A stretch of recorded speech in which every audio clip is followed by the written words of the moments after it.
Një tjetër operacion i suksesshëm i policisë së Tiranës është finalizuar duke goditur një tjetër rast armbajtjes pa leje, ku gjatë një kontrolli është kapur një person në flagrancë me armë zjarri. Operacioni i koduar Gyn realizua nga seksioni për hetimin e trafiqeve të palishme në bashkëpunim me forcën operacionale të Drejtorisë së Policisë së Qarkut Tiranë. Gjatë këtij operacioni është bërë i mundur arrestimi i shtetasit Blerim Muja, 24 vjeç banues në Kukës, i cili u kap me pistolet, armë që dyshohet se do të shitej në Tiranë.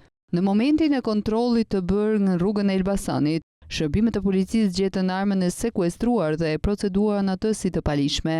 Kjo goditje është pjesa e angazhimit të vazhdueshëm të policisë për të luftuar mbajtjen e palishme dhe trafikun e armëve.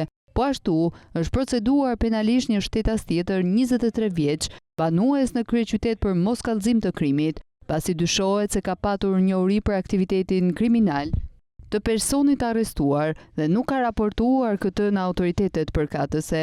Operacioni është zhvilluar në bazë të inteligjencës dhe informacioneve të grumbulluara nga struktura të ndryshme të policisë, duke shërbyer si një tjetër hap për të parandaluar krime të rënda dhe për të siguruar një ambient më të sigurt për qytetarët. Policia ka konfirmuar se hetimet janë në vazhdim në bashkëpunim me prokurorin për të zbardhur plotësisht rrethanat e ngjarjes dhe për të bërë dokumentimin ligjor të kësaj çështje.